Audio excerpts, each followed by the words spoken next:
We're incredibly grateful for your support. Before we begin today's tale, tell us, which city or country are you joining us from? We love connecting with our global audience. Now, let's dive into today's story. Chapter 1. Foundations of Sand. Devin Hargrove had always prided himself on precision.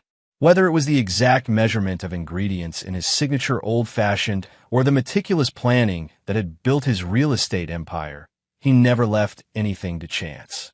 At 52, his salt and pepper hair and steel blue eyes had only sharpened his commanding presence, making him a man few dared to cross. The Montgomery name had opened doors for him 20 years ago, but it was his relentless drive that transformed those opportunities into a fortune that dwarfed his father-in-law's. Harold Montgomery had seen that potential in the young contractor from a modest background, perhaps before Devin himself had fully recognized it. "You remind me of myself at your age," Harold had told him the night before his wedding to Vanessa. "Hungry, determined. But remember, Devin, the world doesn't reward mercy." Those words had become a cornerstone of Devin's philosophy, though Vanessa never understood her father's harder edges. She'd been raised in luxury, shielded from the ruthlessness that had built her family's wealth. Their sprawling estate in Westchester County had been their home for 18 of their 20 years together. Tonight, as Devin entered through the grand foyer, he noticed Vanessa's Louboutins missing from their usual spot. Her scent, Clive Christian No. 1, a fragrance he gifted her every anniversary, lingered faintly in the air. "Nessa," he called, loosening his tie as he moved toward the kitchen. Silence greeted him, unusual for a Thursday. She typically worked from home on Thursdays. He checked his watch, 6:35 p.m. The catering staff had left their dinner prepared as usual, covered dishes waiting on the warming tray.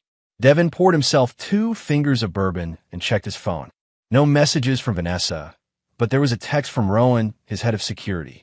Surveillance picked up unusual activity at the penthouse. "Might want to review." The penthouse downtown was rarely used, a wedding gift from Harold that they'd maintained but seldom visited.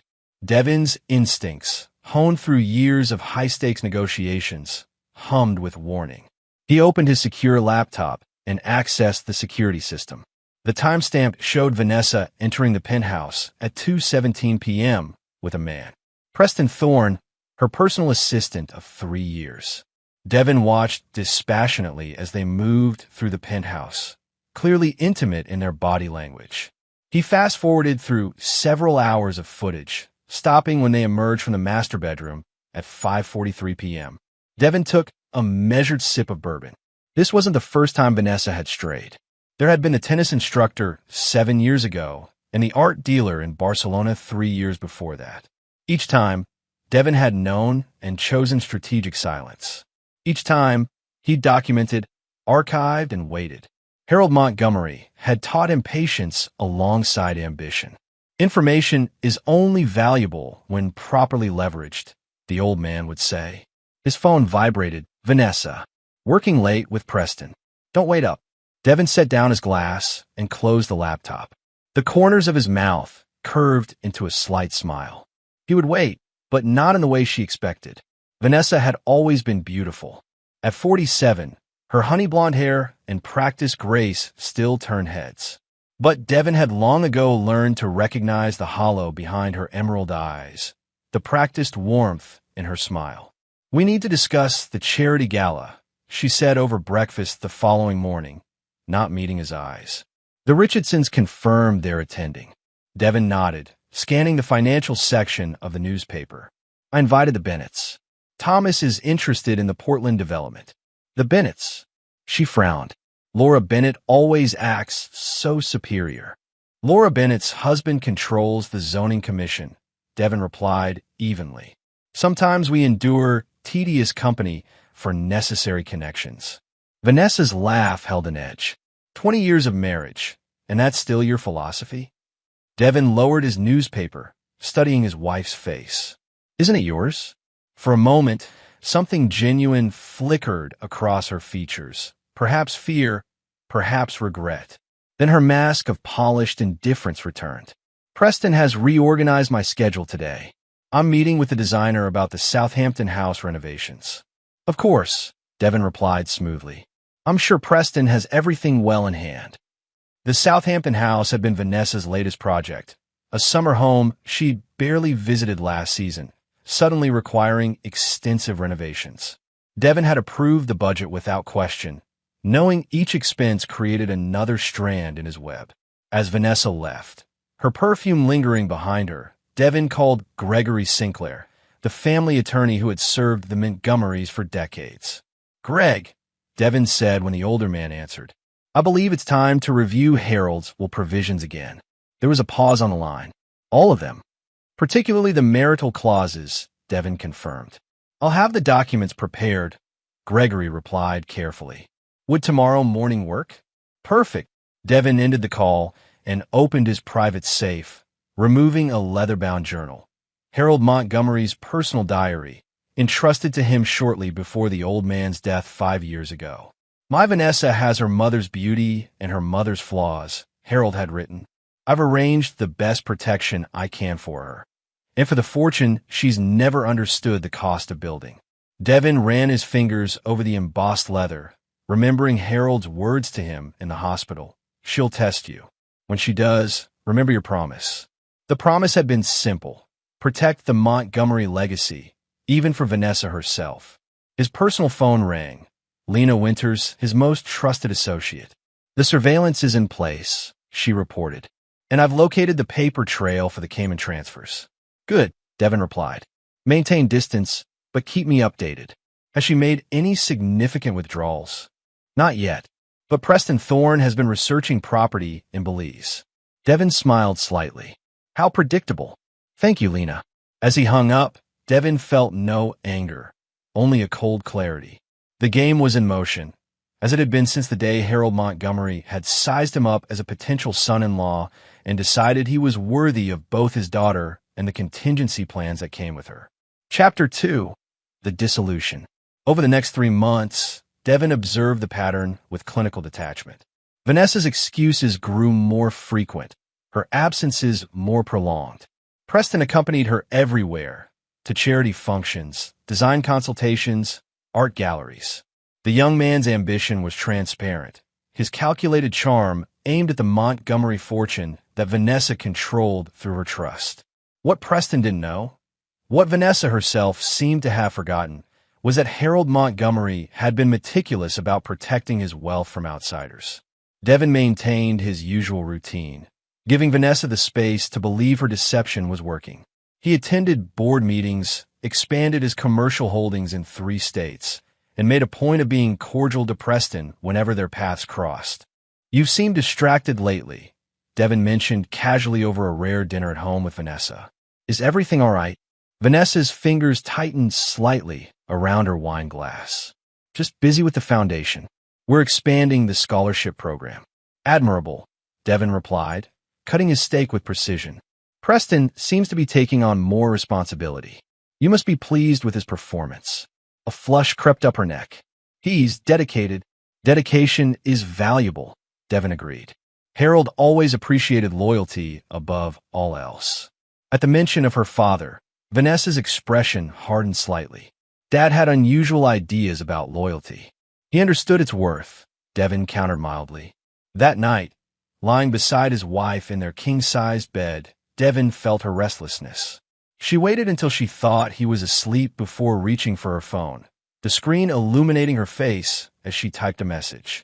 The following Tuesday, Devin returned from a business trip to Chicago to find Vanessa sitting in the living room, an uncharacteristic tension evident in her posture. We need to talk, she said, her voice carefully modulated. Devin set down his briefcase. Of course. What's on your mind? I've been doing a lot of thinking, Vanessa began, her rehearsed speech transparent to him. About us. About what I need at this point in my life. Devin sat across from her, his expression attentive but neutral. After 20 years, her voice faltered slightly. I think I need space to figure out who I am outside of this marriage. I see, Devin replied evenly. And have you figured out what this space looks like? Vanessa straightened, gaining confidence as she delivered her prepared lines. I want a divorce, Devin. I've already spoken with my attorney. I'll have papers drawn up. Your attorney, Devin repeated. Not Gregory. Gregory is your friend, she said dismissively. I've retained someone independent. Devin allowed himself a small nod. Of course. You should have representation you trust. His calm response seemed to unsettle her. You are not surprised? Vanessa, he said gently, very little about you surprises me anymore. Something flashed in her eyes. Anger, perhaps, or fear that he knew more than he was letting on. I want this to be amicable, she continued. I'm prepared to be generous in the settlement. Generous, Devin echoed, a hint of amusement in his tone. How considerate. The Montgomery trust is mine, she said, a defensive edge creeping into her voice. But I recognize your contributions to our lifestyle. Devin studied her for a long moment. And what does Preston think of all this?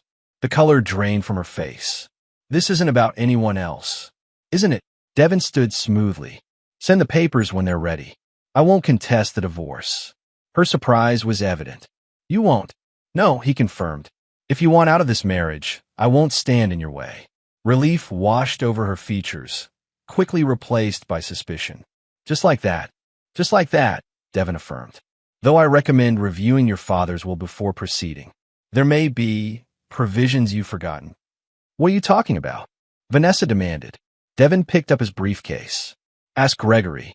He is still the executor, after all. He left her sitting there, confusion evident on her face. In the privacy of his car, Devin made a call to Lena. She's made her move, he said simply. The Thorne boy's been meeting with a real estate agent specializing in Caribbean properties, Lena reported. And there's been activity on the hidden Cayman account.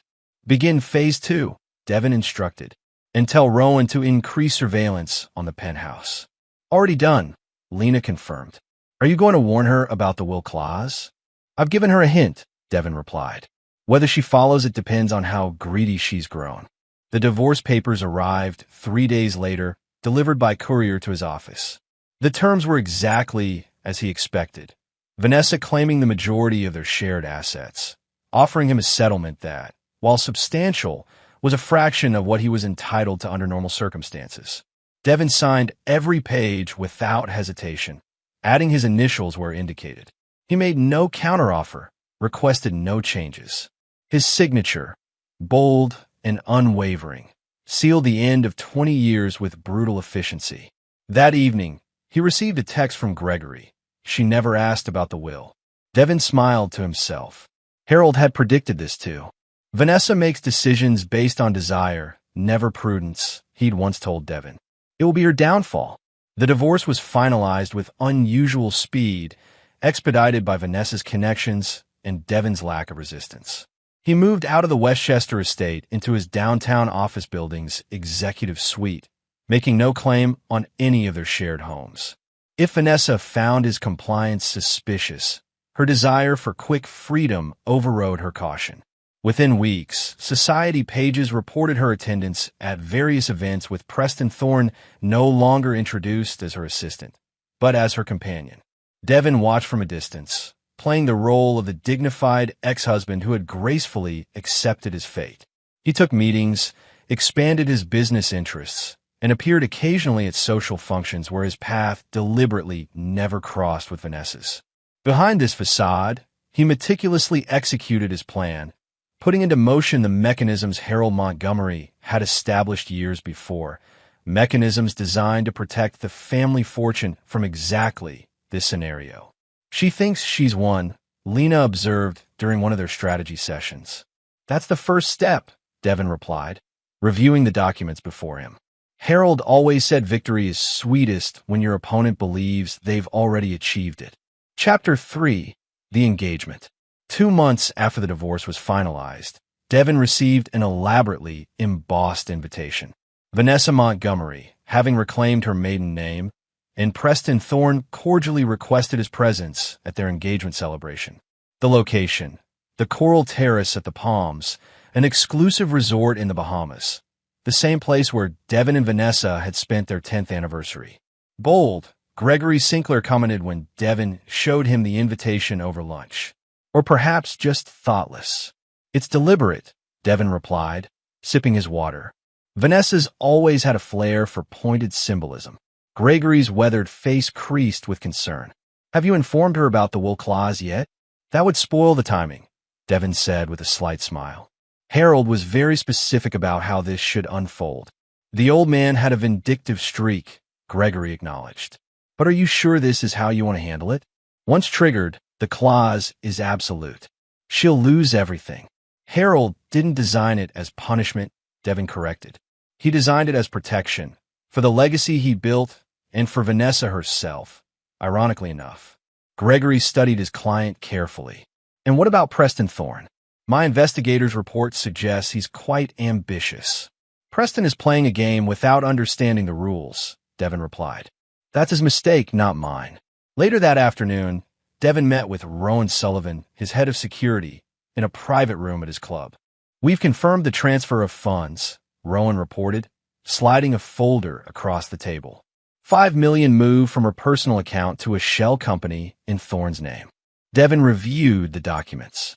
And the property in Belize? Purchased last week. 3 acres, beachfront, with a 6-bedroom villa. Registered to Kingfisher Holdings. Which traces back to Preston, Devon concluded.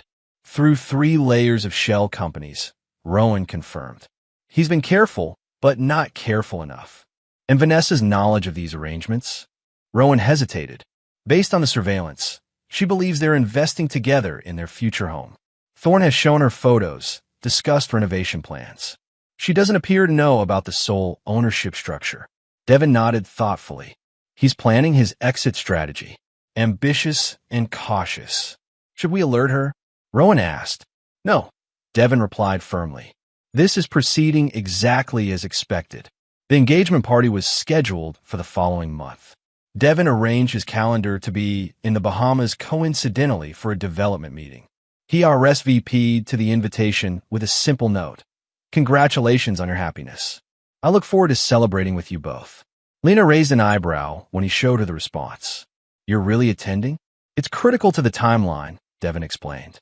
Harold's instructions were very specific. Speaking of timelines, Lena said, Preston has accelerated his plans.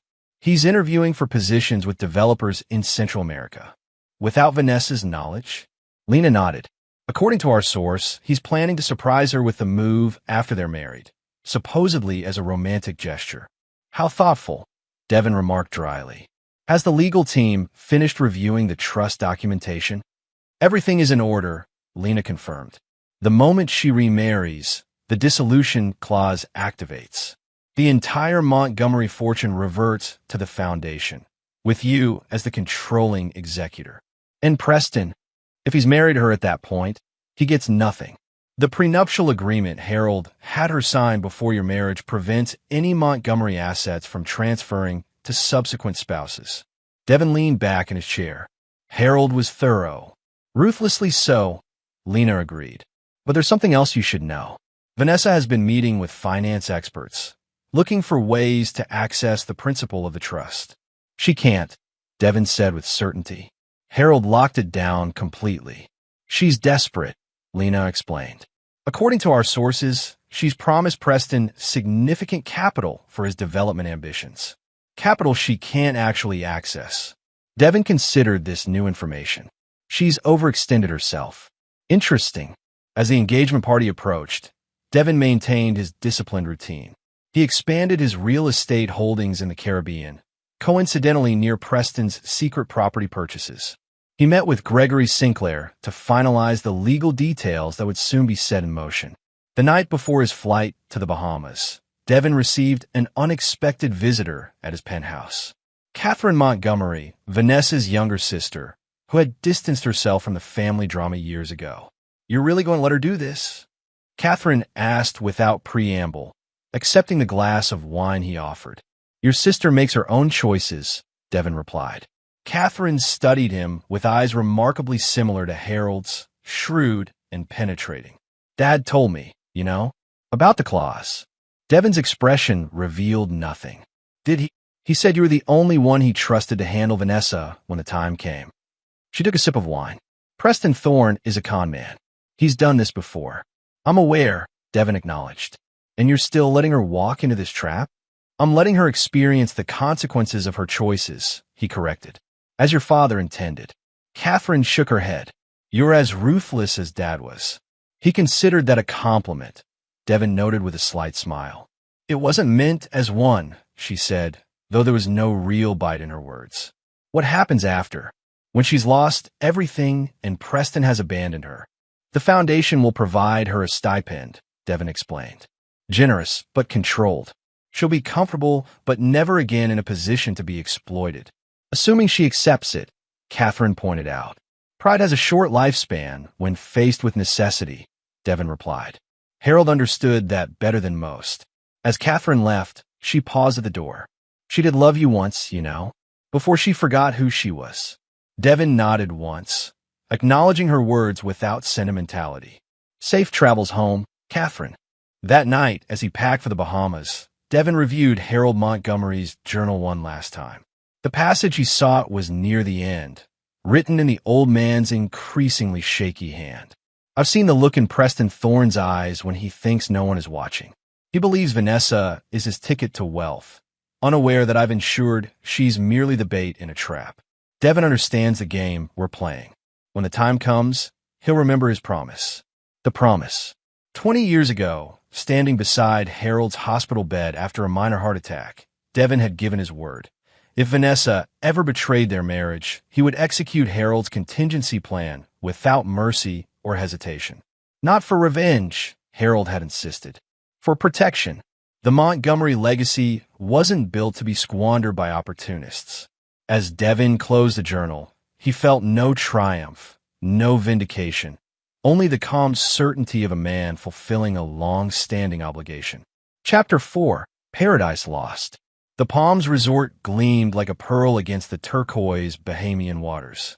Devon's suite overlooked the exclusive beach where, even now, staff were arranging white chairs and tropical flower arrangements for tomorrow's engagement celebration. He unpacked, laying out his tailored linen suit for the event. The envelope, containing certified copies of Harold Montgomery's will with the crucial clause highlighted, sat in his briefcase, waiting. A knock at his door revealed Lena, elegant in resort casual wear that disguised her razor-sharp focus. Preston's made contact with a developer named Alejandro Vega, she reported, accepting the sparkling water Devon offered.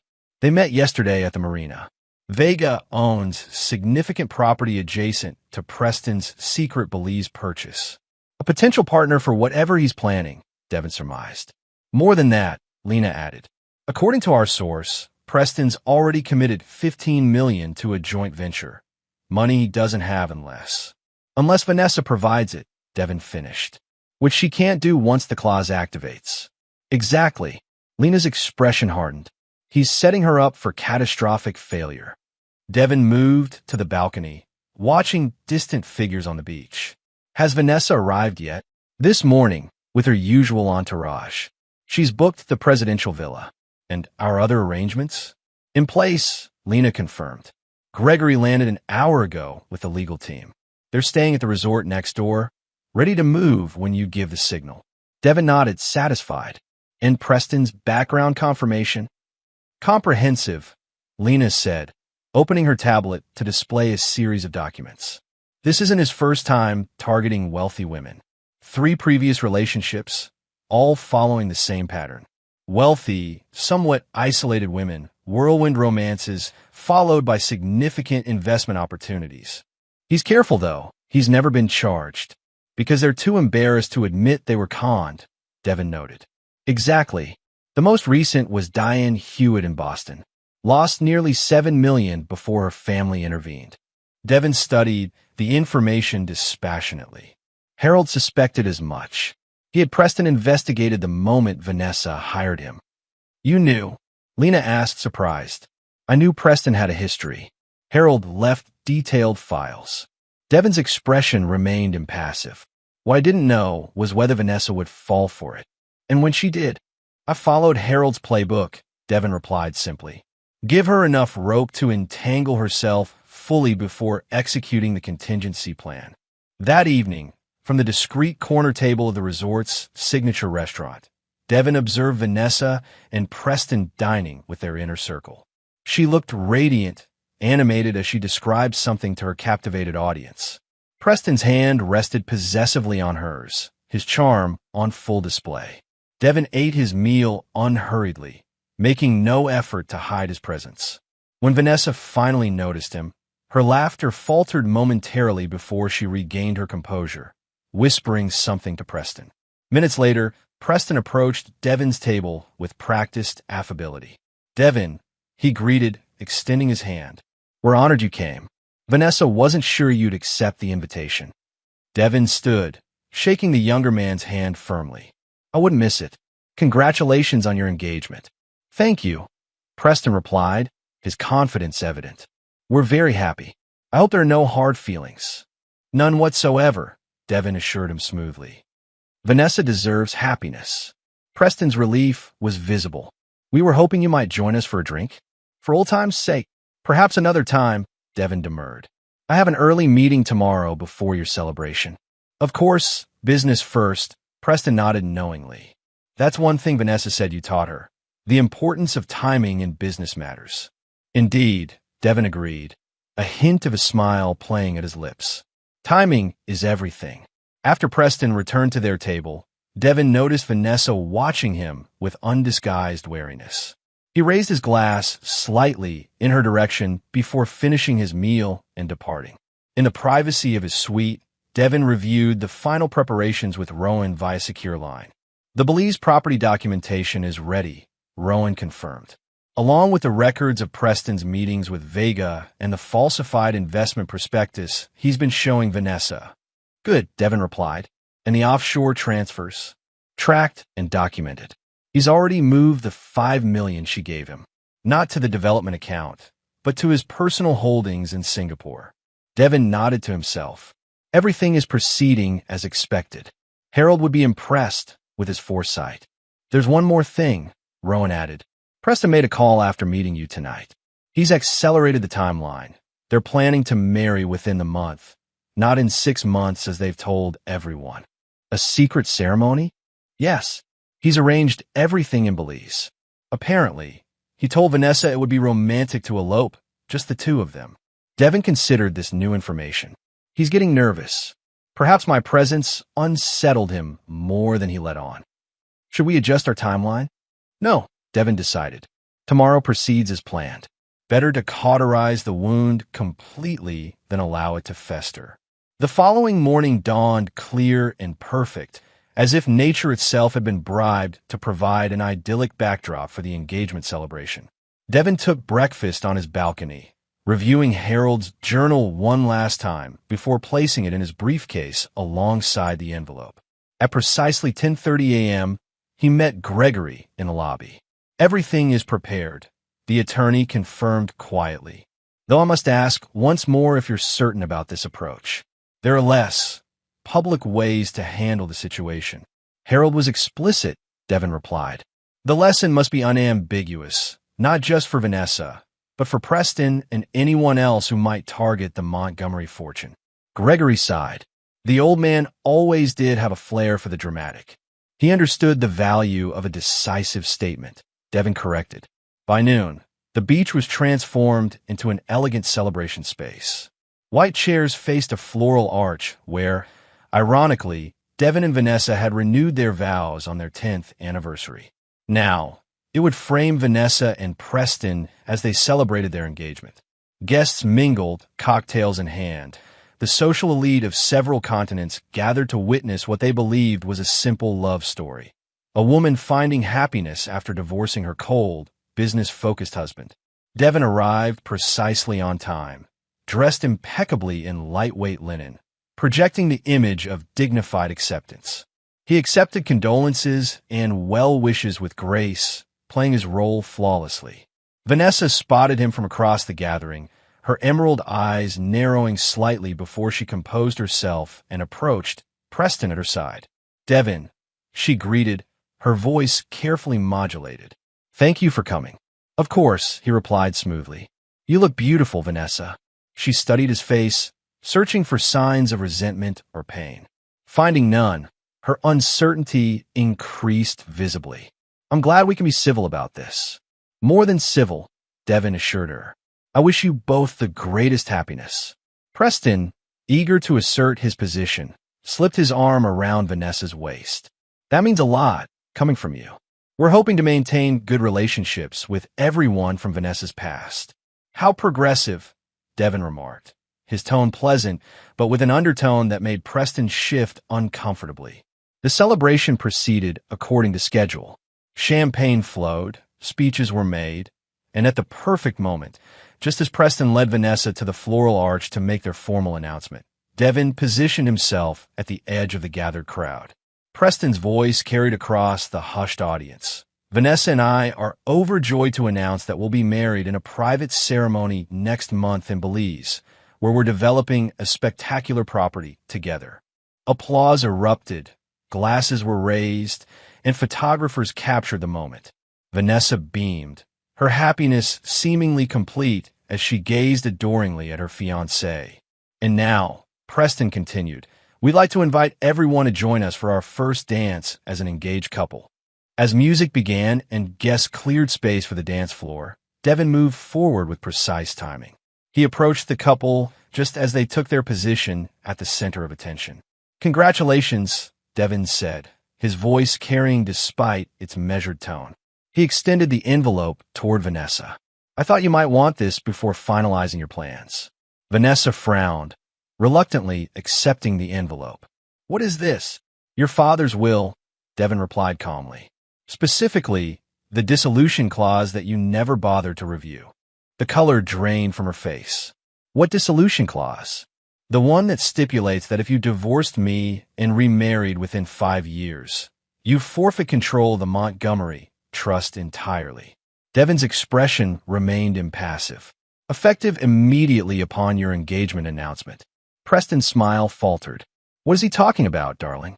Vanessa tore open the envelope with trembling fingers, scanning the highlighted legal text. Her expression transformed from confusion to horror. "This can't be legal," she whispered. "I assure you, it is," Devin replied. "Gregory has already filed the necessary documentation. The Montgomery fortune now reverts to the family foundation, under my sole control as executor." Preston's handsome face contorted as understanding dawned. "The development funds. No longer available," Devin confirmed. "I believe that creates a problem with your commitments to Alejandro Vega, doesn't it? 15 million you don't have." Preston's scream of rage cut through the music and conversation, silencing the celebration as effectively as a gunshot. "You planned this," he accused Vanessa, his charming facade crumbling completely. "You knew." "I didn't," Vanessa protested, backing away from his fury. "Preston, I had no idea." "Liar," he snarled, advancing on her. 3 years. 3 years I've waited for this payoff." Security personnel moved swiftly to restrain Preston as his outburst escalated. Guests watched in stunned silence as the romantic celebration disintegrated into chaos. Devin observed it all with detached composure, stepping back as Preston was escorted away, still shouting accusations about Vanessa's deception. Vanessa stood alone in the center of the dance floor, the legal documents clutched in her shaking hands, her carefully constructed world collapsing around her. "You knew," she said when she finally looked up at Devin. "You knew all along." "Your father knew," Devin corrected. "I merely honored his wishes." "You could have warned me," she whispered. "I did," he reminded her. "I suggested you review the will before proceeding with the divorce. You chose not to." Tears streaked her perfect makeup. "So that's it? I'll lose everything." "Not everything," Devin replied. "The foundation will provide you with a comfortable stipend. Your father ensured you wouldn't suffer materially." "But I'll never control the Montgomery fortune again," she realized. "No," Devin confirmed. "That privilege has been permanently revoked." As murmurs spread through the gathered guests and staff hurried to manage the situation, Devin turned to leave. Vanessa's voice stopped him. "Why now?" she demanded. "Why not tell me before I announce the engagement?" Devin looked back at her, his expression revealing nothing of his thoughts. "Your father believed in consequences, Vanessa. He wanted you to understand exactly what you were losing and why." He walked away, leaving her standing alone amidst the wreckage of her celebration. Behind him, He heard her collapse into sobs, the sound quickly muffled as her friends rushed to comfort her. Lena met him at the edge of the beach. Phase 1 complete, she noted quietly. Preston is being detained for threatening behavior. His true financial situation will be exposed within hours. And Vanessa? In shock, Lena reported, but already reaching out to her attorney to challenge the will clause. A futile effort, Devin said with certainty. Harold had the best legal minds ensure it was ironclad. As they walked back toward the resort, Lena asked, "Does it feel like victory?" Devin considered the question carefully. "It feels like completion. Harold asked me to protect his legacy from those who would squander it. I fulfilled that obligation." What he didn't add was that Harold's definition of legacy had never been solely about money. The Montgomery name stands for something the old man had written in his journal.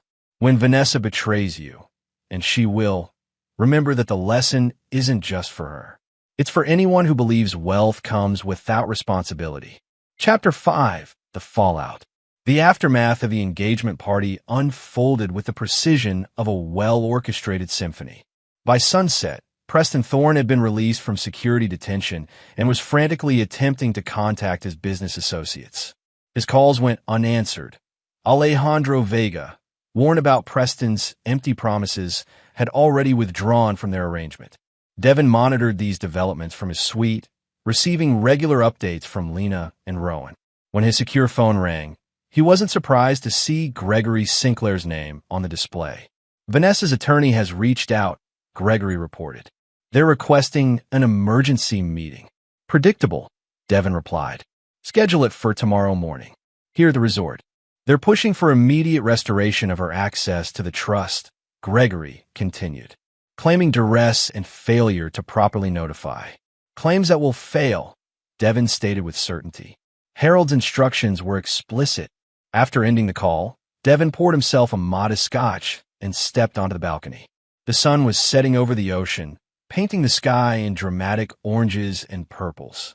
Below, workers were dismantling the engagement celebration decorations, removing all evidence of the afternoon's catastrophe. His tablet chimed with an incoming message from Rowan. Preston attempting to access Vanessa's personal accounts. All transfers blocked per protocol. Another piece falling into place. Devin had anticipated this move, the desperate grab for whatever assets remained accessible. Harold had predicted it too, ensuring that protective measures were established years ago.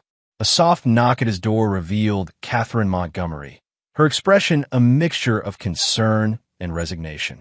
"That was quite a show," she said, accepting his invitation to enter. "Not my design," Devin reminded her. Catherine moved to the bar, helping herself to a gin and tonic. "Dad always did have a flair for drama." She took a long sip. "How is she?"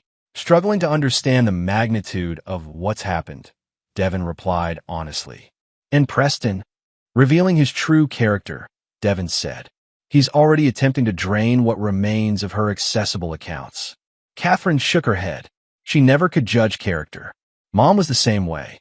They stood in companionable silence for a moment, both looking out at the darkening ocean. "What happens now?" Catherine finally asked. "The Foundation takes control of the Montgomery holdings," Devin explained. "Vanessa receives her stipend, generous but controlled.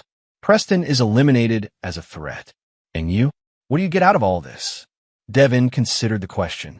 "The satisfaction of fulfilling my promise to Harold." Catherine studied him carefully. "Is that really enough?" "It has to be," he replied simply. "It's what I agreed to 20 years ago." After Catherine left, Devin reviewed the final stage of Harold's contingency plan. The old man had been meticulous, considering every possible outcome and reaction. The notebook contained detailed instructions for the aftermath, including how to manage Vanessa's inevitable attempts to regain control. "She'll try everything," Harold had written. "Emotional appeals, legal challenges, even attempts at reconciliation. Remain steadfast. This isn't punishment, it's protection. From herself most of all." The following morning, Devin met with Vanessa and her hastily assembled legal team in a private conference room at the resort. Gregory Sinclair sat beside him, along with two specialized trust attorneys. Vanessa had composed herself overnight, her red-rimmed eyes the only evidence of her emotional state. She wore a cream-colored suit that conveyed both vulnerability and determination, a calculated choice that Devon recognized from their years together. "This clause is unconscionable," her attorney began, a sharp-featured woman named Diana Lawson. "Mr. Montgomery could not have intended to leave his daughter destitute." "He didn't," Gregory replied calmly. "The stipend arrangement ensures Mrs. Hargrove will maintain a comfortable lifestyle." "Mrs. Montgomery," Diana corrected sharply. "And a stipend is hardly appropriate for the primary heir to the Montgomery fortune." "Former heir," Gregory amended. "The trust documentation is quite clear. Upon divorce and subsequent engagement within the 5-year period, control transfers permanently to the foundation." Vanessa leaned forward, addressing Devon directly. "You knew about this all along. You could have warned me. I suggested you review the will before proceeding with the divorce," Devon reminded her, his tone neutral. "You chose not to heed that advice." "Because I never imagined my father would be so cruel," she exclaimed. "Your father was protecting his legacy," Devon corrected, "as he asked me to do 20 years ago." The meeting continued for 2 hours, with Vanessa's legal team presenting increasingly desperate arguments. Each was dismantled by Gregory and his associates, who had spent years ensuring the dissolution clause was unassailable. Finally, Diana Lawson played her last card. "Mrs. Montgomery is prepared to consider reconciliation," she announced. "Given the circumstances, she recognizes that perhaps the divorce was premature." A heavy silence fell over the room. Devon studied Vanessa's face, noting the calculation behind her composed expression. "The clause is triggered by the engagement announcement," Gregory pointed out. "Reconciliation would have no legal effect on the trust status." "Nevertheless," Diana persisted, "if Mr. Hargrove and Mrs. Montgomery were to reconcile, arrangements could potentially be made to facilitate joint management of the foundation." Devon allowed himself a small smile. An interesting proposal. However, Harold was quite specific about this scenario as well. He nodded to Gregory, who produced another document from his briefcase. "This addendum to the trust stipulates that any reconciliation following divorce must be approved by the Foundation Board, which now consists of Mr. Hargrove, Catherine Montgomery, and 3 independent trustees selected by Mr. Montgomery before his death." Vanessa's composure cracked. "You've thought of everything, haven't you?" "Not me," Devon corrected. "Your father." As the meeting concluded without resolution, Vanessa remained seated while her legal team gathered their documents. When they had departed, leaving only Devon and Gregory, she finally spoke without pretense. "I didn't know about Preston's plans," she said quietly. "The development scheme, the secret property, I had no idea." "I believe you," Devon replied. "That's why Harold created these provisions. He knew your judgment could be compromised. So I'm to be treated like a child for the rest of my life?" The bitterness in her voice was palpable. "You're to be protected from those who would exploit you," Devon corrected. "The stipend is $3 million annually. Hardly punitive, but controlled," she noted sharply. "Structured," he countered, "to prevent exploitation." Vanessa studied him, searching for some crack in his resolve. "Did you ever love me, Devon? Or was this all just business from the beginning?" Devon considered her question carefully. "I honored our marriage vows for 20 years. I built a life with you. I would have continued to do so indefinitely." "That's not an answer. It's the only one that matters now," he replied, rising from his seat. "Your father entrusted me with protecting his legacy. I fulfilled that obligation." As he moved to leave, Vanessa's voice stopped him once more. "What about Preston? What happens to him?" "That depends on his next moves," Devon said. "If he disappears quietly, nothing. If he causes further problems." He left the implication hanging. "You destroy him," Vanessa realized. "I'd allow his actions to have their natural consequences," Devon corrected. "As I've done with yours." He left her sitting alone in the conference room. Her empire crumbled around her. In the corridor, Gregory fell in a step beside him. "That went as expected," the attorney observed. "Harold predicted every move," Devon agreed, "including the reconciliation offer." Are you prepared for what comes next? Gregory asked. She won't accept this outcome easily. I'm aware, Devin replied.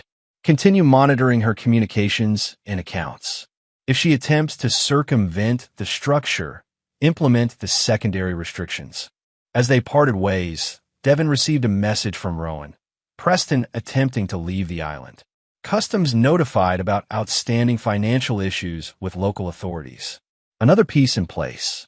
Devin had ensured that Preston's financial manipulations would trigger a fraud investigation, effectively trapping him on the island until matters were resolved, a process that could take months. That evening, Devin dined alone in his suite, reviewing the day's developments. Everything had proceeded according to Harold's plan, with Vanessa's reactions aligning perfectly with her father's predictions. A knock at his door revealed an unexpected visitor. Preston Thorne himself, his polished appearance now disheveled, his confident demeanor replaced by desperate urgency. 5 minutes, he pleaded. Just give me 5 minutes. Devin allowed him to enter, maintaining a careful distance. You've ruined me, Preston accused without preamble. The authorities are holding my passport. Vega is threatening legal action over commitments I can't fulfill.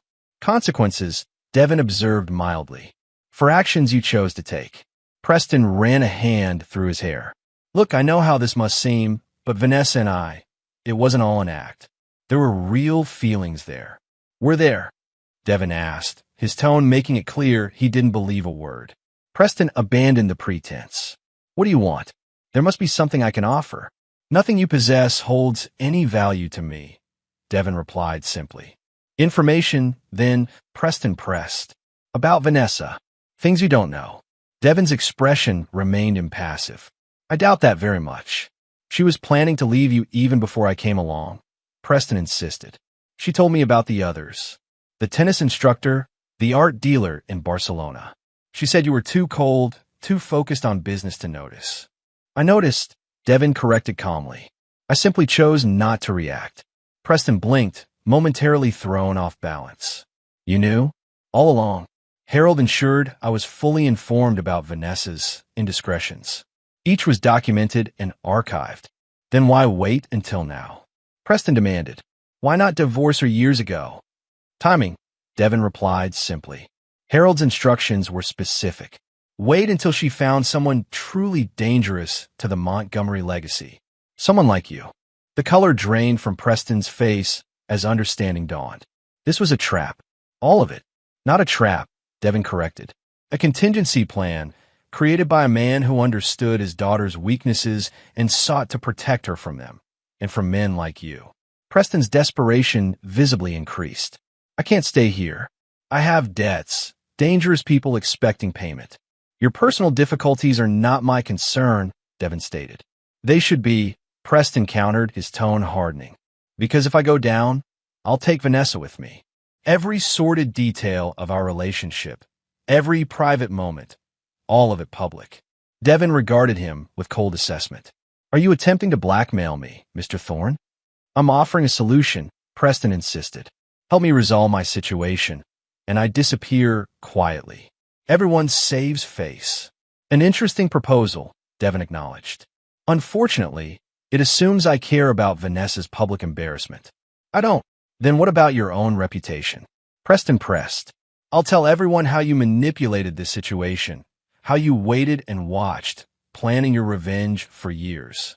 A slight smile touched Devin's lips. That would require people to believe you, a con man exposed in the middle of his latest scheme. Preston's expression hardened. You haven't heard the last of this.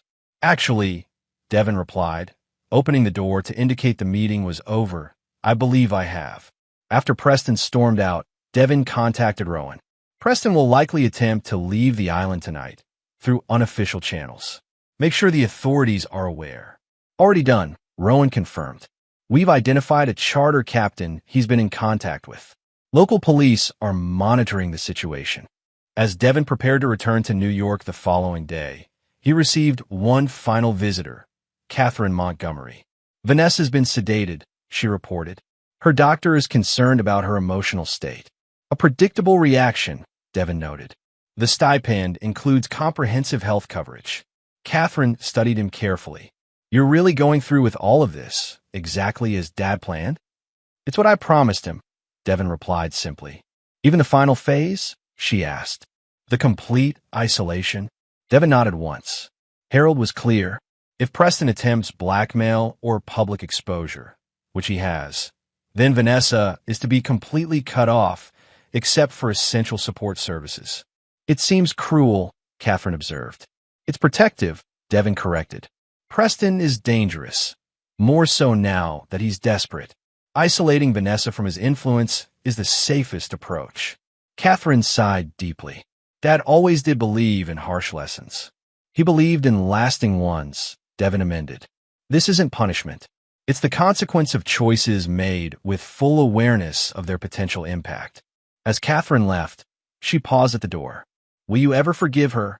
Devin considered the question carefully. Forgiveness isn't relevant. This was never about emotion.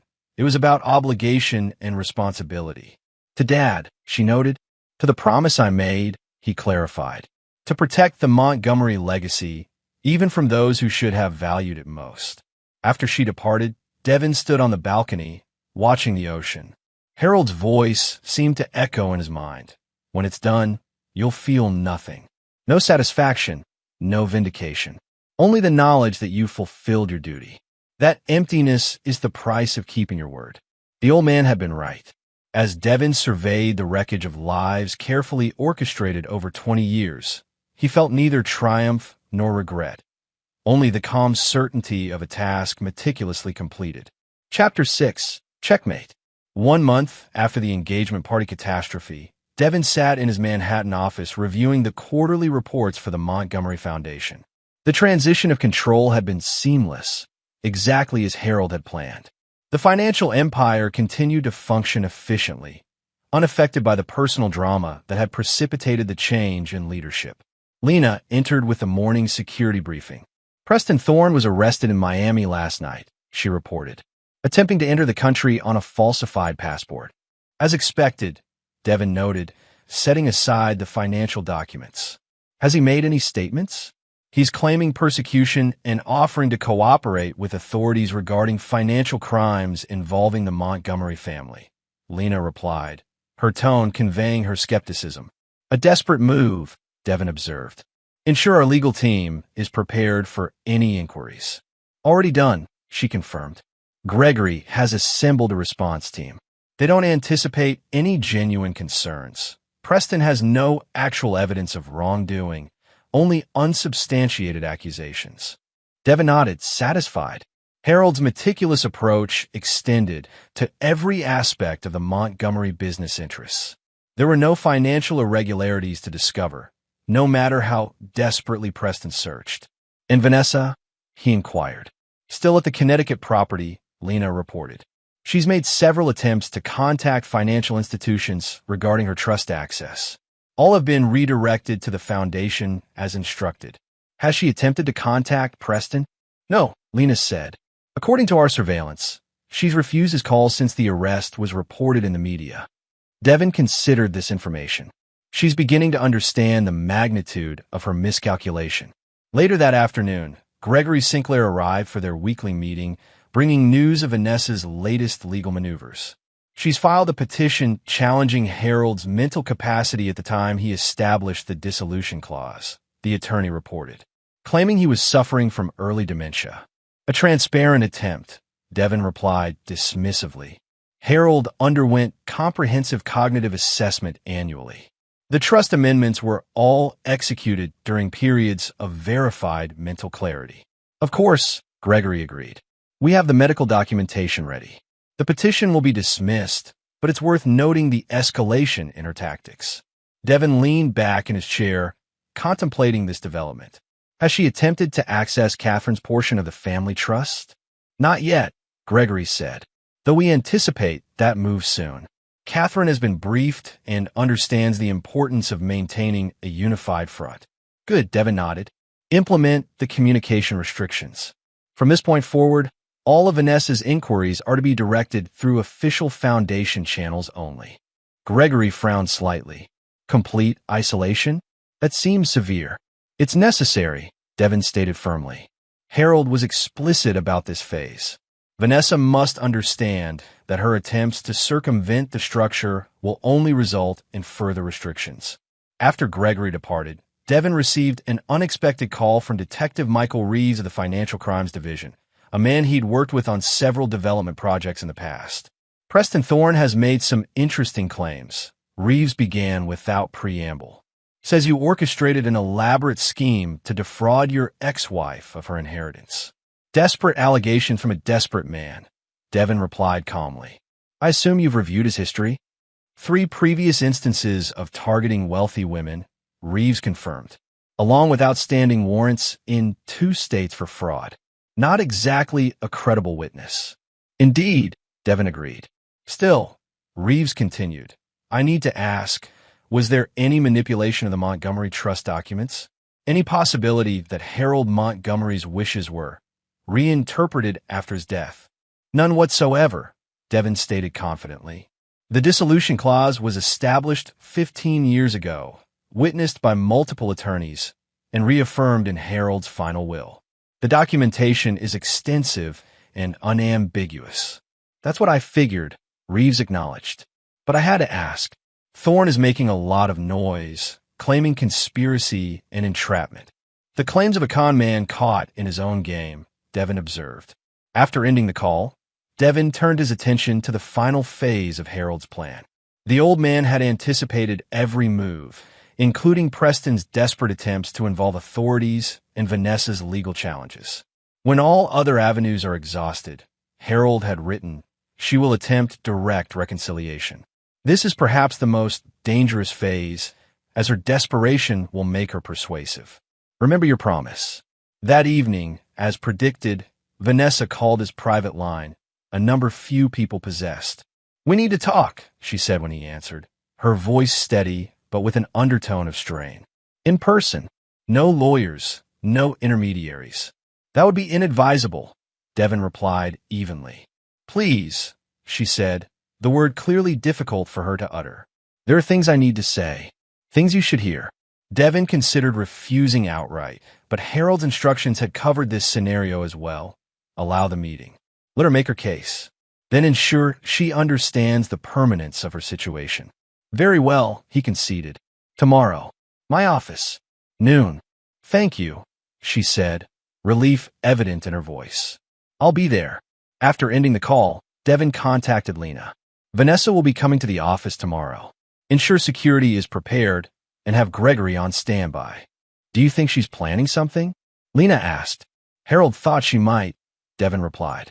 Prepare for all contingencies. The following day, Vanessa arrived precisely at noon, dressed in a conservative navy suit that emphasized her composed professionalism. Security escorted her to Devin's office, where he waited behind his desk, deliberately maintaining the formal barrier between them. Thank you for seeing me, she began, taking the offered seat across from him. You indicated it was important, he replied neutrally. Vanessa took a deep breath. I've had time to reflect on everything that's happened, on the choices I made and their consequences. Devin remained silent, watching her carefully. I understand now what my father was trying to do, she continued. Protect me from myself, in his way. And I understand why you fulfilled your promise to him. Do you? Devin asked mildly. You're a man of your word, she said. It's one of the qualities I always admired about you, even when I strayed. Devin noted her careful word choice. What is it you want, Vanessa? She met his gaze directly. A second chance. Not reconciliation. I know that's not possible now. But a role in the foundation. A chance to prove I can be trusted with some portion of my father's legacy. The terms of the trust are clear, Devin reminded her. Control has permanently transferred to the foundation board. I'm not asking for control, she clarified. Just involvement. A chance to contribute. To learn. Devin studied her, noting the carefully constructed humility in her expression. Harold had predicted this too. The strategic concession designed to gain a foothold. Why now, he asked. You've spent the last month challenging the trust provisions through legal channels. Because I finally understood something, she replied. Preston never loved me. He was using me, just as my father feared. just as you knew. And this realization changed your perspective? It made me see that my father was right, she admitted, about my judgment, my vulnerabilities, about the need for protection. Devin nodded slightly. An important insight. Hope flickered in Vanessa's eyes. Then you'll consider my request? Some role within the foundation. The foundation board would need to vote on any such arrangement, Devin replied carefully. Given recent events, I'm not certain the outcome would favor your involvement. You control the board, she pointed out. Your recommendation would carry significant weight. True, he acknowledged, but my recommendation would be based on what serves the foundation's interests. Vanessa leaned forward slightly. I could be an asset, Devin. I know the social connections, the relationships that keep donations flowing. Let me prove my value. Devin allowed a moment of silence before responding. There's something you should know, Vanessa. Something your father stipulated in his final instructions. What? She asked. Wariness creeping into her expression. If you made precisely this appeal for involvement in the foundation after all other avenues were exhausted, I was to give you a choice. What choice? She asked cautiously. Complete separation from the Montgomery name and interests, with your stipend intact, but no connection to foundation activities, Devin explained. Or a probationary role with the foundation, but with your stipend reduced by 80% permanently. Vanessa's composure fractured. That's impossible. How could he have known I would ask this specific request? Because he understood you, Devin replied simply. Just as he understood that your interest in the foundation would be motivated by access, not contribution. That's not fair, she protested. I genuinely want to be involved. Perhaps, Devin conceded. But Harold's instructions were explicit. Those are the only options available. Vanessa's expression hardened. And if I refuse both? If I continue legal challenges? Then the stipend is reduced regardless, and all communication occurs exclusively through designated channels, Devin stated. Harold anticipated resistance as well. He thought of everything, she said bitterly. He tried to, Devin confirmed. Out of concern for your welfare and the legacy he built. Vanessa stood abruptly. I need time to consider my options. Of course, Devin agreed, rising as well. The foundation board meets next week. I'll need your decision by then. As she turned to leave, Vanessa paused. Was any of it real, Devin? Our marriage? Or was it all just part of my father's grand design? Devin considered her question carefully. The arrangement with your father came first, he acknowledged. But the 20 years we built together were real enough. I honored my commitments to you until you chose a different path. Cold comfort, she observed. The only kind available now, he replied simply. After she departed, Lena entered the office. That went as expected, precisely as Harold outlined, Devin confirmed. She'll choose the stipend over involvement. The financial security matters more than the influence. And if she doesn't, Lena asked. She will, Devin said with certainty. Harold understood her priorities better than she does herself. 3 days later, Devin received Vanessa's decision via formal letter, delivered by her attorney. She had chosen to maintain the full stipend and sever all connection to the Montgomery Foundation. Gregory Sinclair reviewed the documentation with satisfaction. Clean and complete, as Harold wanted. No further legal challenges, no continued involvement. Implement the final protocols, Devin instructed. Transfer the Connecticut property to her permanent ownership. Establish the irrevocable stipend trust, and close all remaining connections to Montgomery Holdings. As Gregory departed to execute these instructions, Devin opened Harold Montgomery's journal to the final entry, written days before his death. When it's finished, when Vanessa has made her final choice and accepted the consequences of her actions, your obligation to me will be complete, Devin. 20 years of your life in exchange for the empire we built together, a fair trade, I believe. What you do after is your own choice, free from any promise or debt to me. Devin closed the journal thoughtfully. For the first time in 20 years, his path forward was entirely his own to determine. That evening, as he worked late in his office, Catherine Montgomery arrived unannounced. It's done then? She asked, accepting the scotch he offered. As your father intended, Devin confirmed. Catherine studied him over the rim of her glass. And now, what does Devin Hargrove do when he's no longer bound by promises to Harold Montgomery? I haven't decided, he admitted. 20 years is a long time to move in a predetermined direction. You could walk away completely, she suggested. From the foundation, from all of it. You fulfilled your obligation. Devin considered this possibility. The foundation does important work. Your father built something meaningful, beneath all the strategic maneuvering. So you'll stay on as executor? She asked, surprised. For now, he replied, until a suitable transition can be arranged. Catherine nodded slowly. Dad would be satisfied. Everything turned out exactly as he planned. Not quite everything, Devin noted. Oh, he didn't anticipate how completely Preston would implode, Devin explained. The federal charges for passport fraud, the outstanding warrants. Preston will likely serve significant time. A bonus outcome, Catherine remarked. An additional layer of protection for Vanessa, Devin corrected. Your father would have approved. As Catherine prepared to leave, she paused thoughtfully. For all his calculation and strategic brilliance, I think Dad missed something important. What's that? Devin asked. The cost to you, she said simply. 20 years is a long time to live someone else's plan. After she departed, Devin returned to his desk, reviewing the final separation documents. Everything was in order. The Montgomery legacy secured exactly as Harold had intended. Vanessa would live comfortably, but without the power to squander generations of built wealth. Preston would face the consequences of his actions through legal channels. The foundation would continue its work uninterrupted. Harold Montgomery's chess game, set in motion decades ago, had reached its conclusion with every piece landing precisely where the old man had envisioned. As Devin signed the last document, finalizing the arrangement, he reflected on Catherine's observation.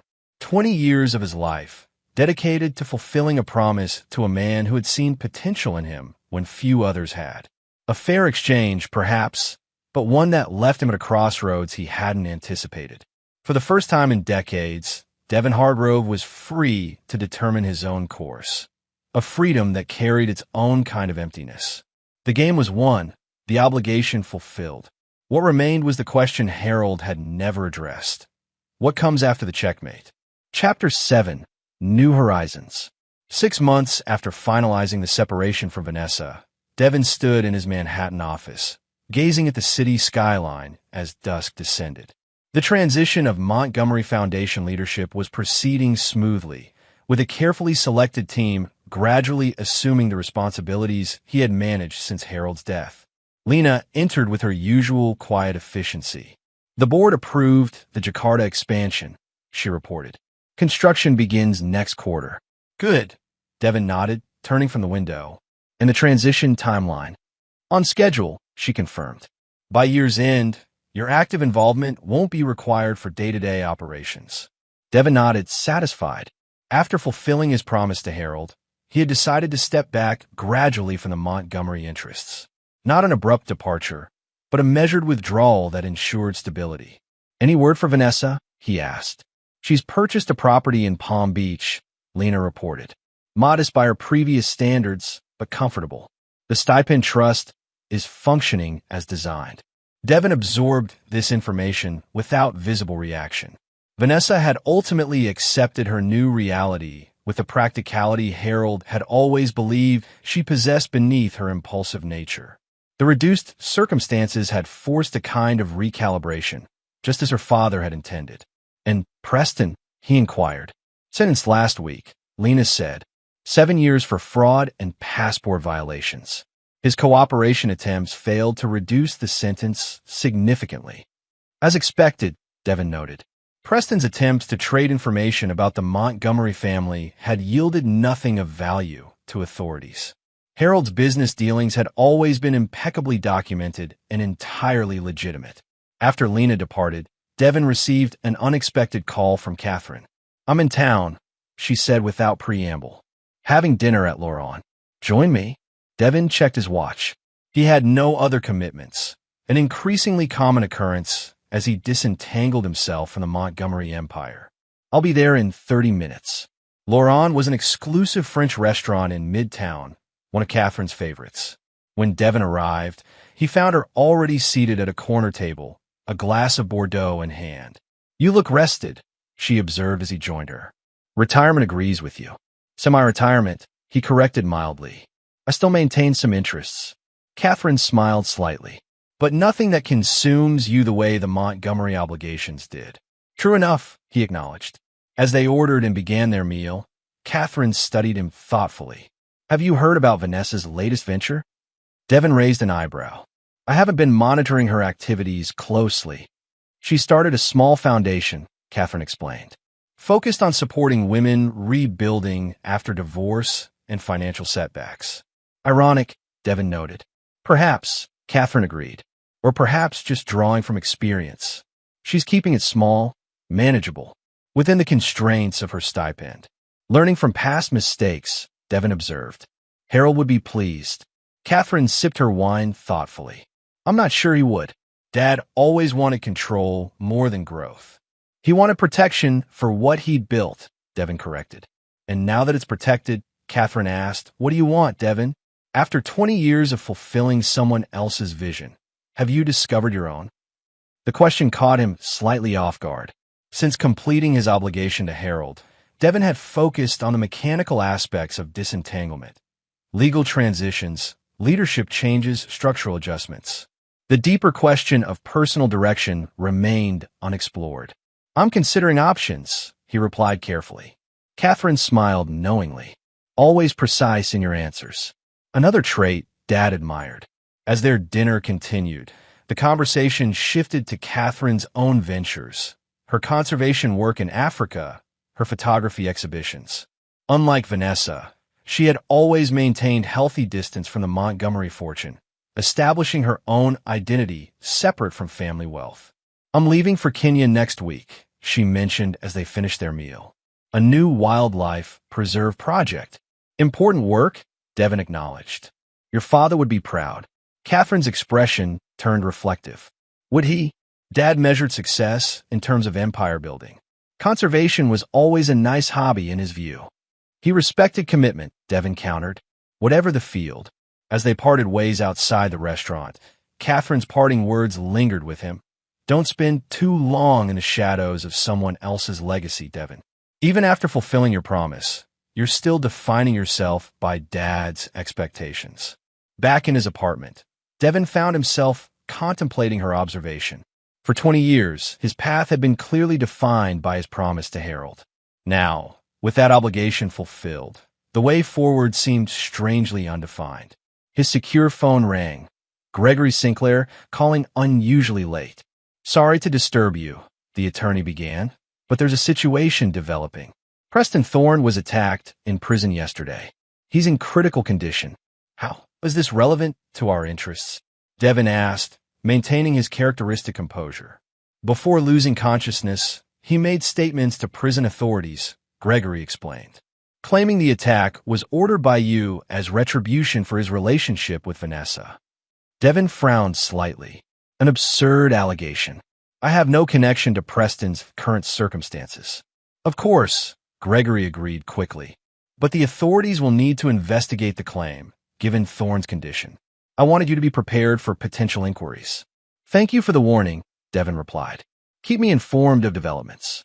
After ending the call, Devon poured himself a scotch and moved to the window overlooking Central Park. Preston's allegations were baseless. Devon had no need for such crude methods of retribution. Harold's plan had been executed with precision, leaving Preston to face the natural consequences of his own actions. Yet the accusation itself was revealing. Even now, Preston couldn't accept that his downfall was self-inflicted, the result of his own choices and schemes. He needed to believe in a conspiracy, a mastermind behind his misfortune. The following morning, Detective Reeves called as anticipated.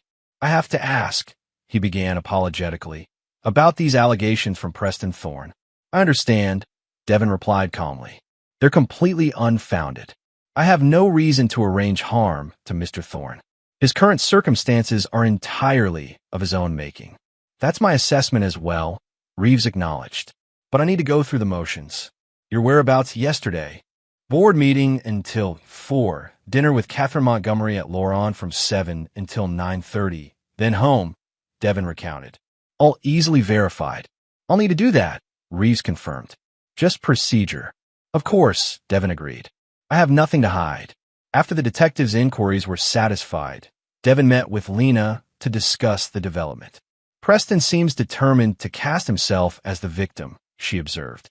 A common trait among con men, Devin noted. The inability to accept responsibility for their failures. Should he be concerned about further allegations? Lena asked. Devin considered the question. Monitor the situation, but I doubt it will gain traction. Preston's credibility is non-existent at this point. As predicted, Preston's accusations were quickly dismissed by authorities as the desperate fabrications of a man facing years of incarceration. The incident faded from attention, yet it left Devin contemplating the lingering threads of his involvement with the Montgomery saga. Harold's journal sat on his desk, its leather binding worn from years of reference. Devin had consulted it countless times during the execution of Harold's plan, seeking guidance and confirmation. Now, with the plan completed, the journal remained, a relic of a completed obligation. That evening, he received an unexpected message from Vanessa, the first direct communication since their final meeting 6 months earlier. I heard about Preston's accusations. For what it's worth, I know they're false. You never needed crude methods when strategic patience works so effectively. V. The message required no response, yet confirmed what Devin had long understood about Vanessa. Beneath her impulsivity and poor judgment regarding men, she possessed intelligence and perception. She recognized the chess game that had unfolded around her, even if she had been unable to counter it. 3 days later, Devin met with the Montgomery Foundation Board to formalize the leadership transition timeline. By the end of the year, his daily involvement would cease, though he would remain nominally connected as an advisory trustee. What are your plans after the transition? Asked Bernard Winters, the senior board member who would assume primary leadership. I have interests to pursue, Devin replied noncommittally. The foundation will always value your input, Bernard assured him. Harold chose wisely when he selected you as a successor. I was never meant to be permanent, Devin corrected, only to ensure stability through potential disruption. As the meeting concluded, Catherine pulled him aside. I'm leaving for Kenya tomorrow, she said, but I wanted to give you something first. She handed him a small leather-bound notebook, similar to but distinct from Harold's journal. I found this in Dad's personal safe at the lake house. It was marked for you, to be delivered when the task is complete. Devin accepted the notebook with measured curiosity. He never mentioned a second journal. Dad always had contingencies for his contingencies, Catherine remarked with a slight smile. Safe travels, Devin. Whatever path you choose next. That night, alone in his apartment, Devin opened the previously unknown journal. The first entry was dated 20 years ago, the day after his wedding to Vanessa. Devin, if you're reading this, you fulfilled your promise completely. The Montgomery legacy is secure, and Vanessa has learned the harsh lesson I could never deliver myself. Now comes the part one couldn't include in our original arrangement. My final request. Do not let my legacy become your prison. I selected you because you possess qualities I valued. Discipline, strategic thinking, unwavering commitment. But I never intended those qualities to be consumed entirely by my agenda. The Montgomery fortune is now protected from Vanessa's poor judgment, as we agreed. But your life was never meant to be merely a tool for my purposes. That was the arrangement, not the intention. My final request is simple. Find your own path forward. Not as Harold Montgomery's executor, not as Vanessa's ex-husband, but as Devin Hargrove, the man whose potential I recognized 20 years ago. The man I suspected might become far more than just the guardian of my legacy. Devin closed the journal slowly, Harold's final message resonating with unexpected impact. For 2 decades, he had executed the old man's plan with meticulous precision, never questioning the underlying purpose or considering what might come after. Now, with Harold's final instruction revealed, Devon faced a challenge more complex than anything in the carefully orchestrated downfall of Preston Thorne or the controlled diminishment of Vanessa's circumstances. He faced the challenge of defining himself beyond the identity that had consumed 20 years of his life. The next morning, Devon called Lena to his office. "Accelerate the transition timeline," he instructed. "I want to be fully removed from operational control by the end of the month, not the end of the year." Lena's surprise was evident, but quickly contained. "That's possible, but rushed. May I ask why the sudden urgency?" Devon considered his response carefully. "It's time for me to pursue other interests. The foundation is stable. The mechanisms are in place. My continued involvement serves no essential purpose. And these other interests?" Lena inquired. "To be determined," Devon replied honestly. For the first time in 20 years. Chapter 8. The Reckoning. 2 weeks after accelerating his departure from the Montgomery Foundation, Devon found himself on his private jet bound for Geneva. The abrupt change in his timeline had generated speculation among board members and business associates, but Devon had offered no explanations beyond personal priorities. Lena accompanied him, having elected to continue her association with Devon rather than remain with the foundation. Her loyalty had been to him personally, not to the Montgomery interests. "The transition is proceeding smoothly," she reported as they flew over the Atlantic. "Bernard, is everything well in hand?" "Good," Devon nodded, reviewing documents on his tablet. "And the Zurich arrangements?" "Confirmed," Lena replied. "The banking team will meet us tomorrow morning. All the documentation is prepared." Devon had spent the past 2 weeks restructuring his personal holdings, separating them completely from any Montgomery connection. The Swiss meetings represented the final step in this process, establishing an entirely independent financial framework for whatever came next. "Have you decided what you'll tell them?" Lena asked carefully. Devon understood the question's implications. For 2 decades, his financial identity had been inextricably linked to the Montgomery Empire. Now, he was deliberately severing those connections, creating questions about his future direction. "Only what's necessary for the transactions," he replied. "The specifics of my next ventures remain private for now." Their arrival in Geneva proceeded without incident. The following morning, in the discreet elegance of a private banking suite, Devon completed the restructuring of his assets.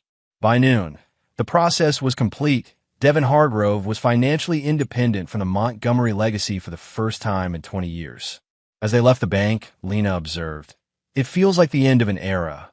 "The conclusion of a chapter," Devon corrected. "Not the entire story."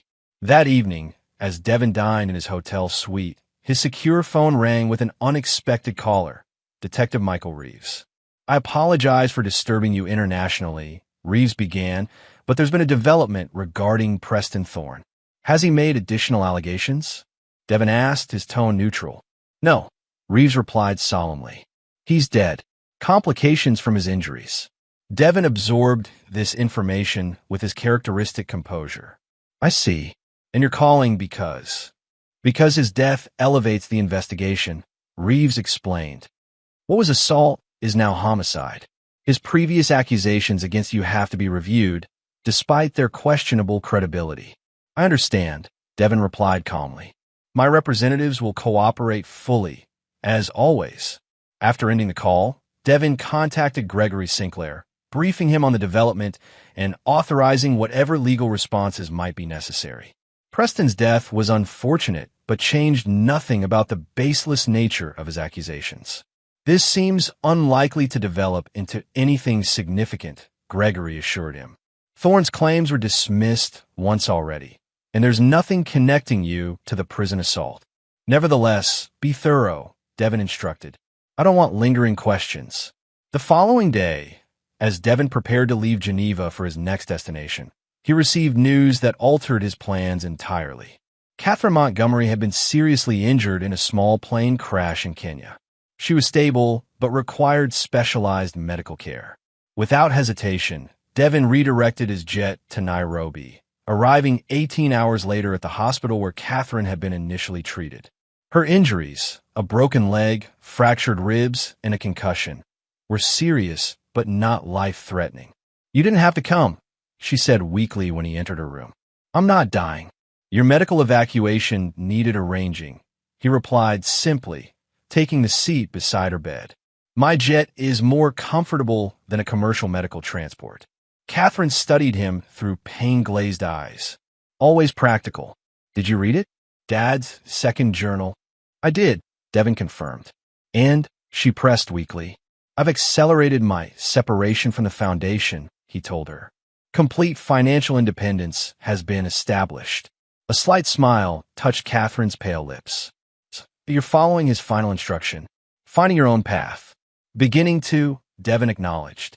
The medical evacuation was arranged with characteristic efficiency.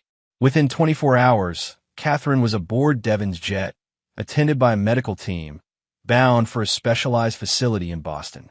You've been trying to find a way out, she observed during the flight, the pain medication making her unusually direct. Ever since the plan was completed. But you couldn't just walk away. There were responsibilities to fulfill, Devin replied. No, Catherine countered, her gaze unexpectedly sharp. You needed permission. From Dad. That's what the second journal gave you. Devin considered her observation with uncharacteristic introspection. Perhaps, he conceded. 20 years creates powerful patterns. Habits, she corrected. Comfortable ones, even when they're confining. After ensuring Catherine was settled in Boston with the best medical care available, Devin returned to New York, where new developments awaited. Detective Reeves requested a formal interview regarding Preston Thorne's death, now classified as a homicide. Gregory Sinclair accompanied him to police headquarters, though Devin maintained his usual composure throughout the questioning. We've reviewed the prison security footage, Reeves explained. The attack appears to have been related to prison politics, not outside influence. But we had to explore all possibilities, given Thorne's allegations. Understand, Devin replied, and I appreciate your thoroughness. As they left the police station, Gregory remarked, that should be the end of it. Preston Thorne has caused his final disruption. Let's hope so, Devin agreed, though something about the situation left him vaguely unsettled. That evening, in the solitude of his apartment, Devin reviewed both of Harold's journals, the tactical guide that had directed his actions for 20 years, and the unexpected final message that had granted him release from those obligations. The contrast between them was striking. The first journal detailed meticulous plans for protecting the Montgomery fortune from Vanessa's poor judgment, with Devin as the executing agent. The second acknowledged Devin as a person with his own potential, separate from his role in Harold's schemes. A notification on his tablet interrupted his contemplation. A news alert about Preston Thorne's death, now being investigated as a possible targeted killing rather than random prison violence. Devin frowned slightly. The persistence of these allegations was becoming problematic, not because they had merit, but because they created an ongoing connection to circumstances he was trying to leave behind.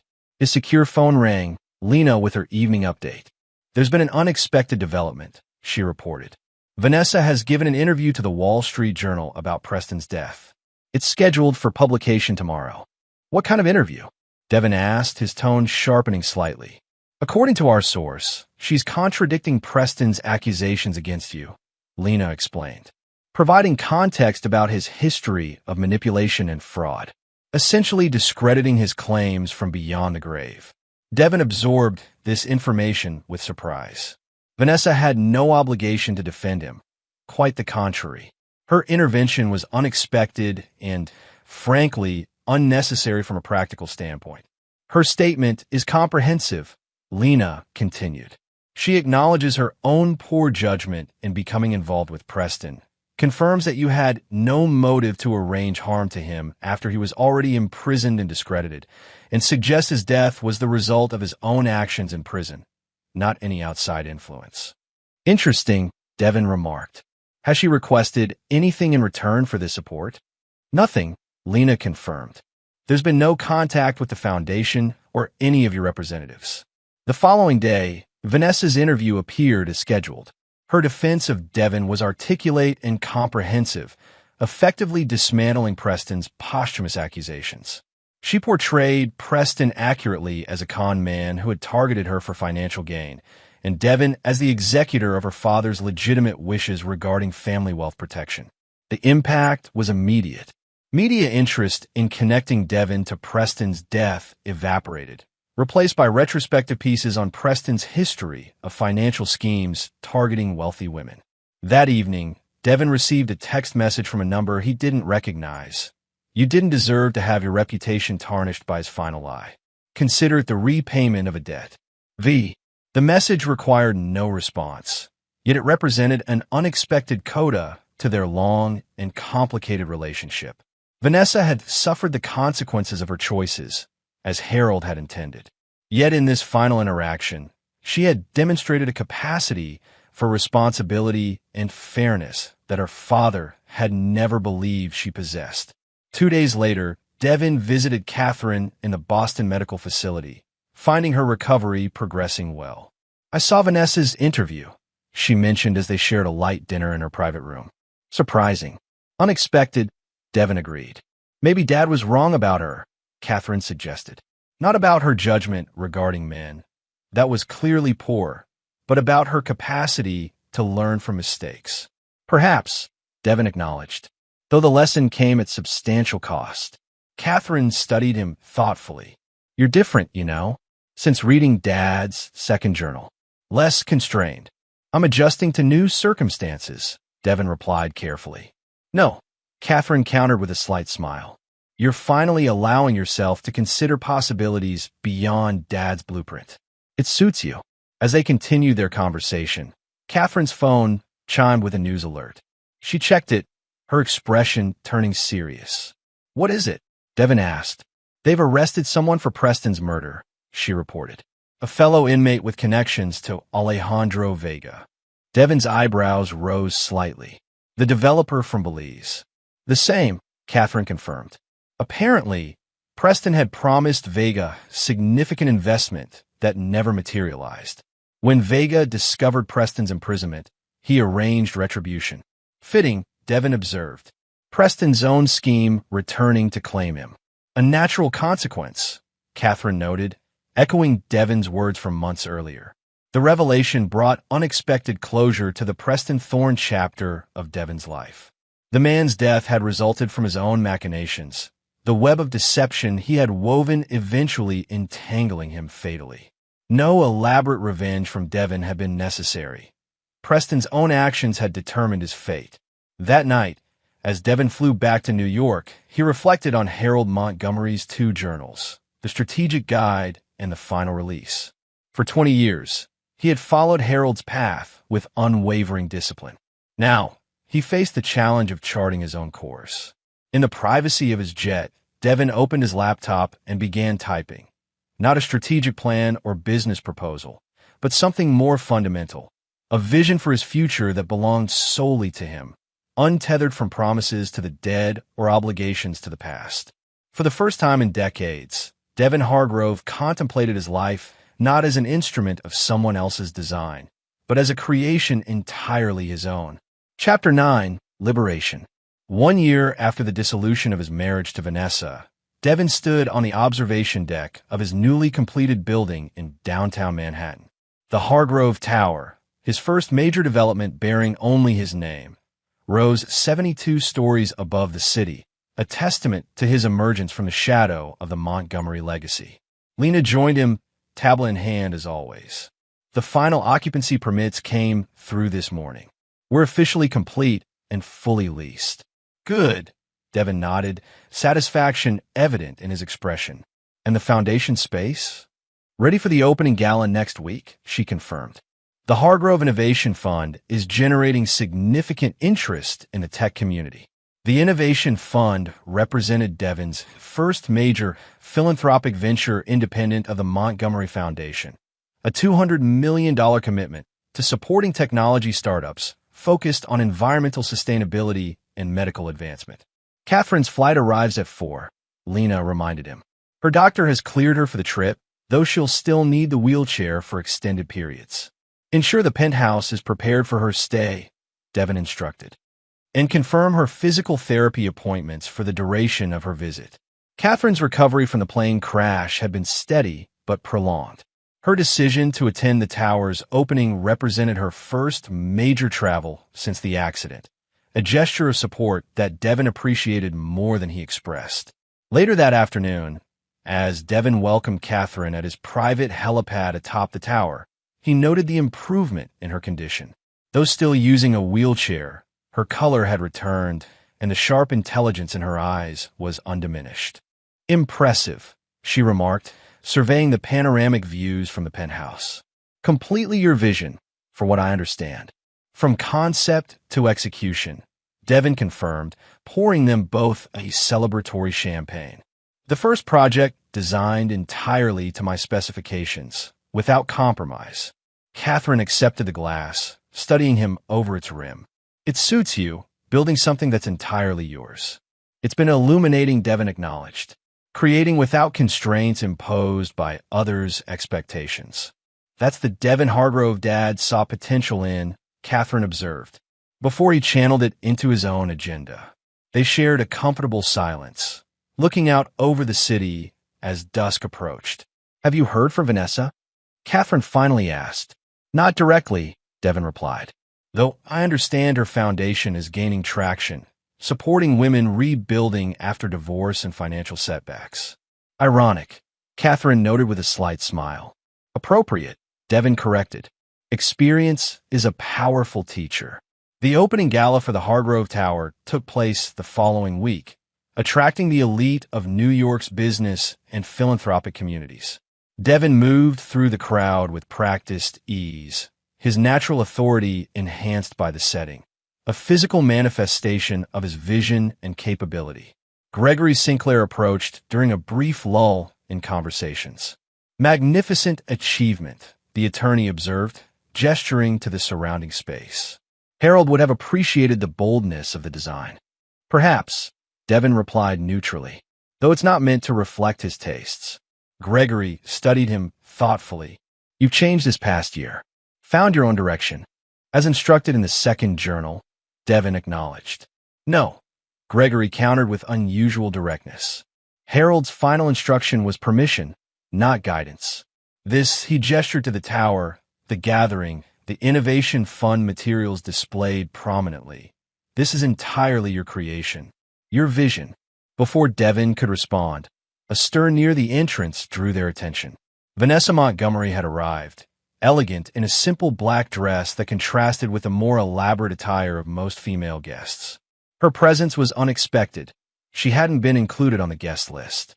Yet she moved with quiet confidence toward Devin, navigating the suddenly watchful crowd with practiced grace. "Congratulations," she said simply when she reached him, offering her hand. "It's a remarkable achievement." Devin accepted the handshake, noting the absence of the brittleness that had characterized their last meeting. "Thank you for coming. I admit, I didn't expect to see you here.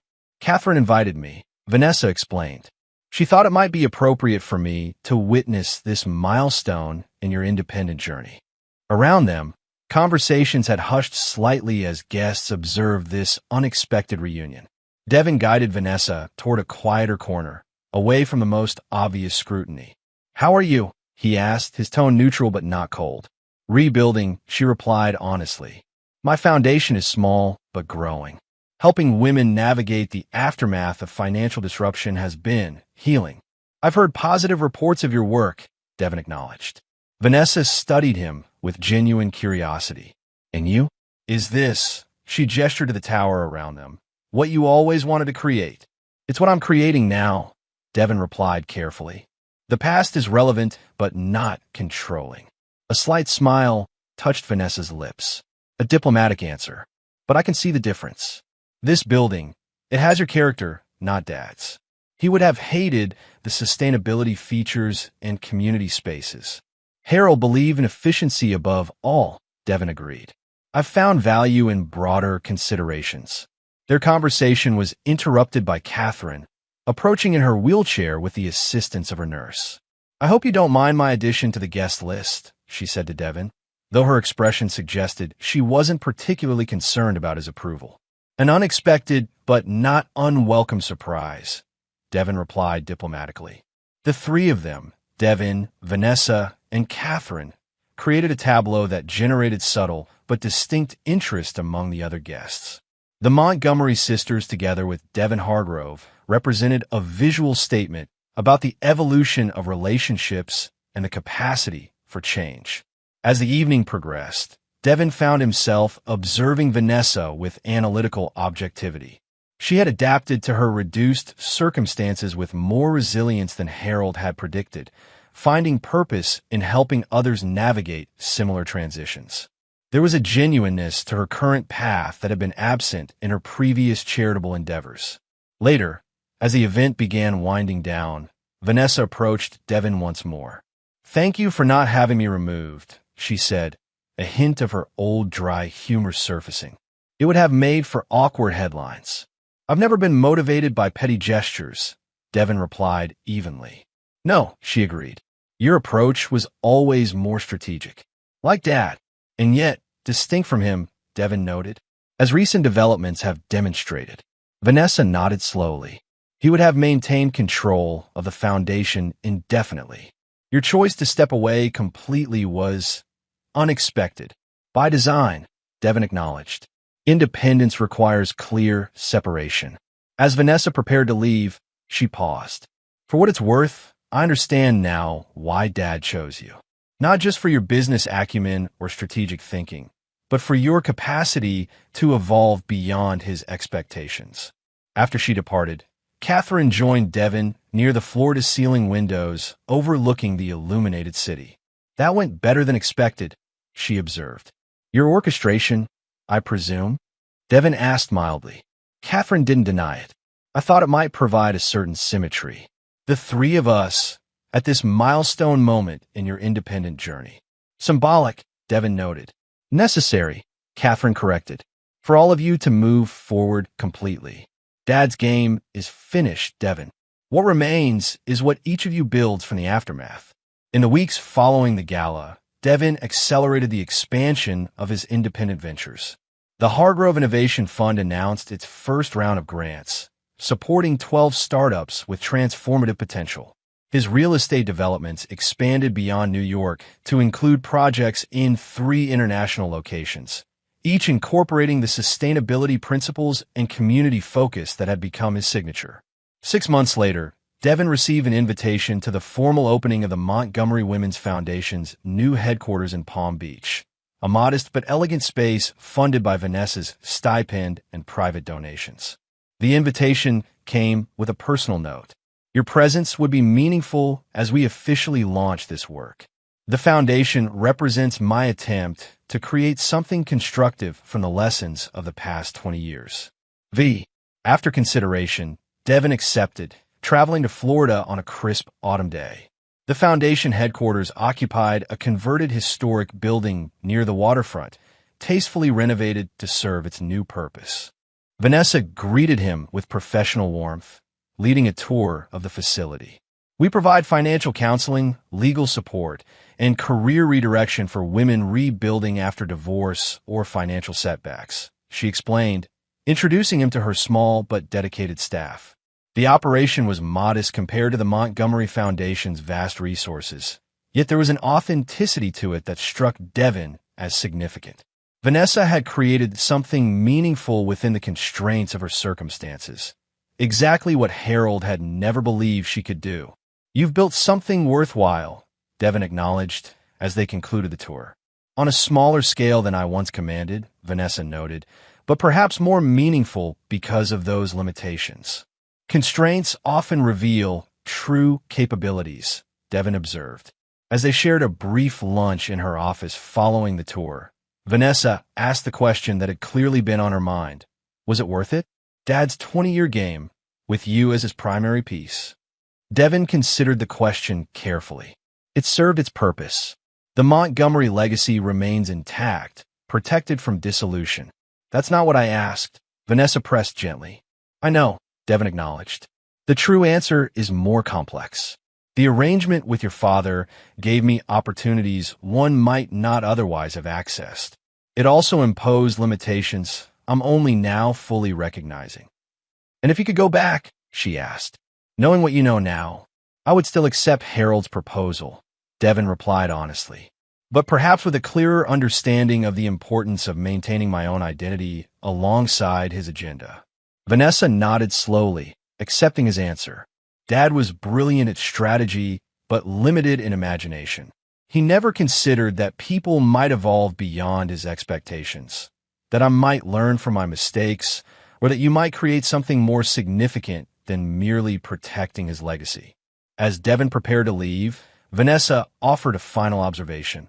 We're both free now, you know? You from Dad's instructions, me from the illusions about wealth and power that shaped my earlier choices. Different kinds of freedom, but freedom nonetheless. The insight stayed with Devin during his flight back to New York.